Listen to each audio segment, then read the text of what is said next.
Hi, so happy you could join us. We're reading from the Complete Jewish Bible, which is a Hebrew translation of the Bible.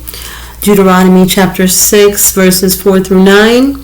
Hear, Israel, Adonai our God, Adonai is one, and you are to love Adonai your God with all your heart, all your being, and to all your resources. These words which I am ordering you today are to be on your heart, and you are to teach them carefully to your children. You are to talk about them when you sit at home, when you are traveling on the road, when you lie down, and when you get up. Tie them on your hand as a sign, put them on the front of a headband around your forehead, and write them on the door frames of your house and on your gates. Matthew chapter 6, verses 9 through 14. Our Father in heaven, may your name be kept holy, your kingdom come, your will be done on earth as in heaven. Give us the food we need today. Forgive us our trespasses as we too have forgiven those who have wronged us. And do not lead us into hard testing, but keep us safe from the evil one. For kingship, power, and glory are yours forever. Amen. Chapter 5, Genesis. Here's the genealogy of Adam. On the day that God created man, he made him in the likeness of God. He created them male and female. He blessed them and called them Adam on the day they were created. After Adam lived 130 years, he fathered a son like himself and named him Shet. After Shet was born, Adam lived another 800 years and had both sons and daughters. In all, Adam lived 930 years and then he died. Shet lived 105 years and fathered Enosh. After Enosh was born, Shet lived another 807 years and had sons and daughters. In all, Shet lived 912 years, and then he died. Enosh lived 90 years and fathered Kenan. After Kenan was born, Enosh lived another 815 years and had sons and daughters. In all, Enosh lived 905 years, then he died. Kenan lived 70 years and fathered Mahalalel. After Mahalalel was born, Kenan lived another 840 years and had sons and daughters. In all, Kenan lived 910 years and then he died. Mahalalel lived 65 years and fathered Jared. After Jared was born, Mahalalel lived another 830 years and had sons and daughters. In all, Mahalalel lived 895 years and then he died. Jared lived 162 years and fathered Enoch. After Hanok was born, Jared lived another 800 years and had sons and daughters. In all, Jared lived 962 years and then he died. Henoch lived 65 years and fathered Methuselah. After Methuselah was born, Hanok walked with God 300 years and had sons and daughters. In all, Hanok lived 365 years. Hanok walked with God and then he wasn't there because God took him. So Hanok is Enoch, actually. Methuselah lived 187 years and fathered Lamech. After Lamech was born, Methuselah lived 782 years and had sons and daughters.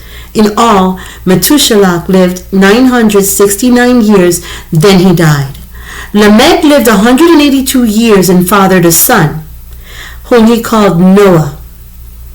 For he said, "This one will comfort us in our labor, in the hard work we do with our hands, to get what comes from the ground that Adonai cursed." After Noah was born, Lamech lived 595 years and had sons and daughters. In all, Lamech lived 777 years, then he died. Noah was 500 years old, and Noah fathered Shem, Ham, and Japheth.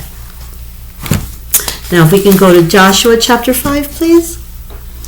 When all the kings of the Amorites on the west side of the Jordan and all the kings of the Canaanites near the sea heard how Adonai had dried up the Jordan River ahead of the people of Israel until they had crossed it, their hearts failed them, and they fell into depression because of the people of Israel.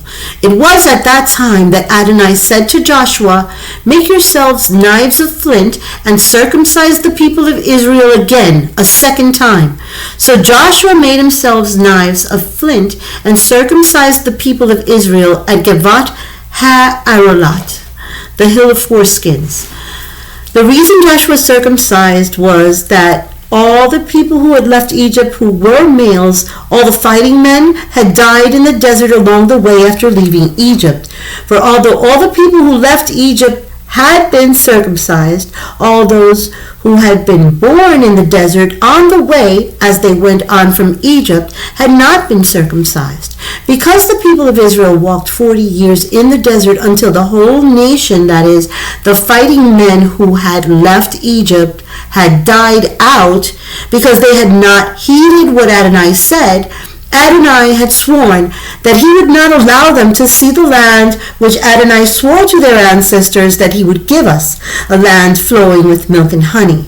So he raised up their children to take their place, and it was these whom Joshua circumcised. Till then they had been uncircumcised, because they had not been circumcised while traveling. When all the nation had been circumcised, every one of them, they stayed where they were in camp until they had healed.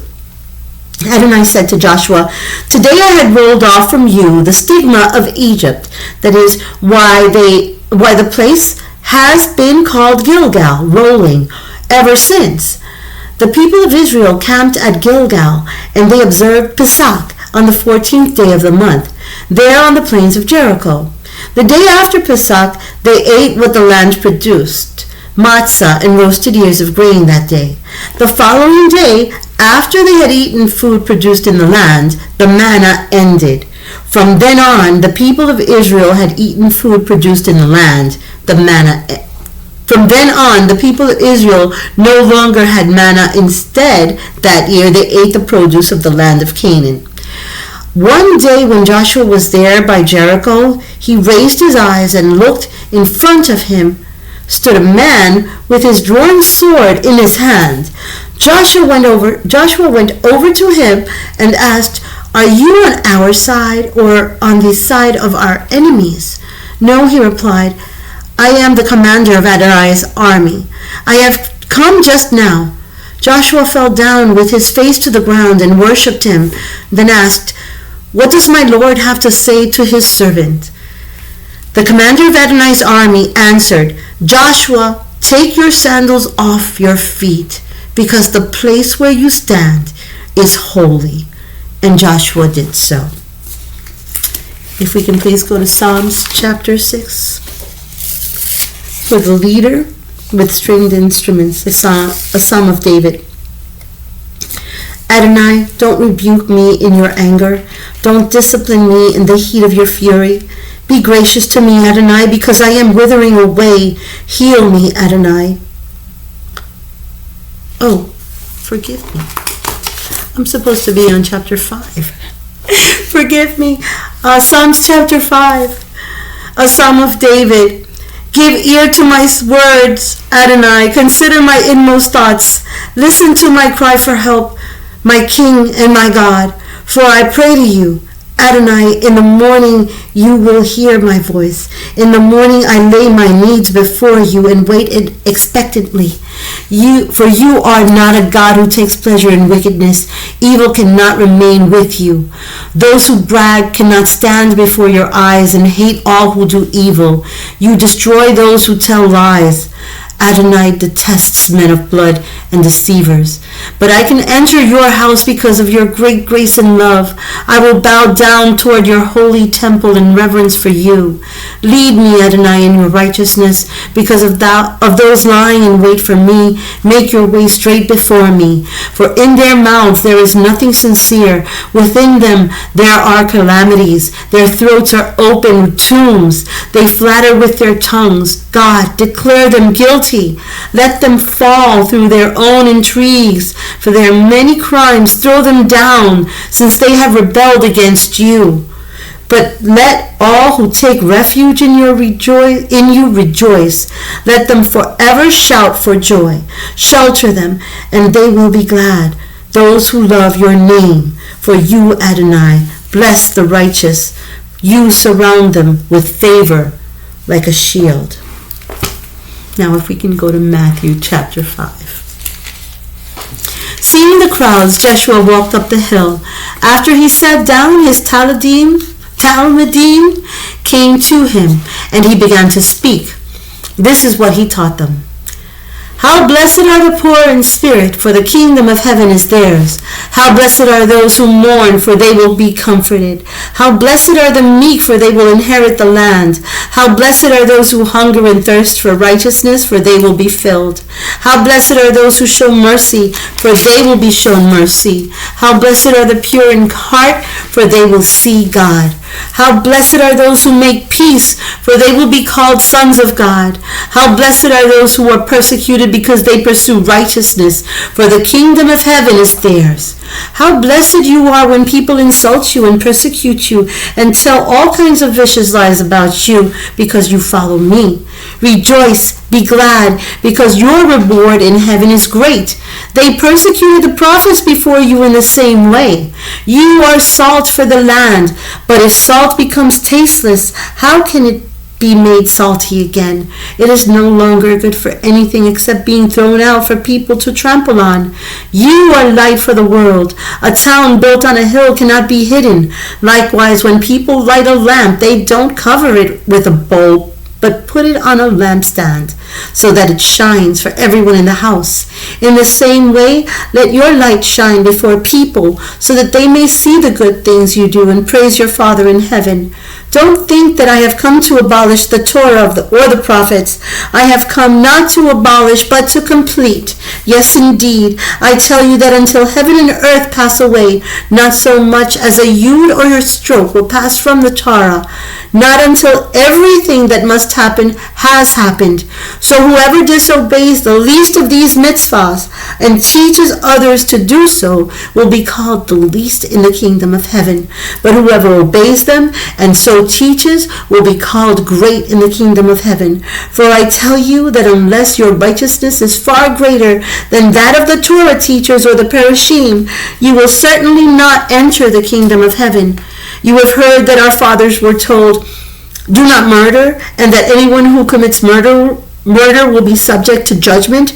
But I tell you that anyone who nurses anger against his brother will be subject to judgment. That whoever calls his brother you good for nothing will be brought before the Sanhedrin.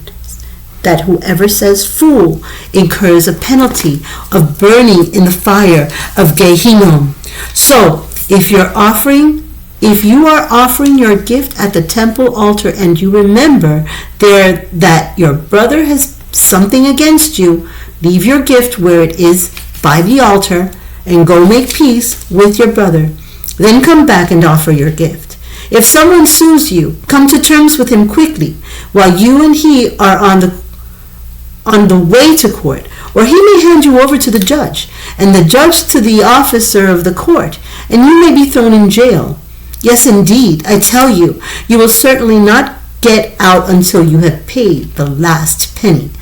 You have heard that our fathers were told, do not commit adultery. But I tell you that a man who even looks at a woman with the purpose of lusting after her has already committed adultery with her in his heart. If your right eye makes you sin, gouge it out and throw it away. Better that you should lose one part of you than have your whole body thrown into Gehinnom. And if your right hand makes you sin, cut it off and throw it away. Better that you should lose one part of you than have your whole body thrown into Gehinnom. It was said, whoever divorces his wife must give her a get. But I tell you that anyone who divorces his wife except on the grounds of fornication makes her an adulteress, and that anyone who marries a divorcee commits adultery. Again, you have heard that our fathers were told, do not break your oath and keep your vows to Adonai.